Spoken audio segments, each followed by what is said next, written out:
This is the United States' insane new super advanced stealth helicopter, the Bell 360 Invictus.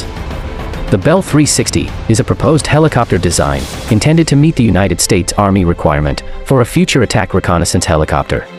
A distinguishing features of the chopper is its advanced radar-absorbing materials that will greatly reduce its radar signature, and its stub wings that are intended to provide lift equivalent to approximately 50% of the weight of the aircraft. The aircraft will be powered by a General Electric T901 turboshaft engine. The engine is capable of producing 3,000 horsepower, which will enable the aircraft to be capable of flying a maximum speed of over 300 kilometers per hour and an altitude of over 15,000 feet. The Bell 360 will also incorporate active horizontal stabilizer, a tandem cockpit, and will carry its weapons internally to further minimize radar signature.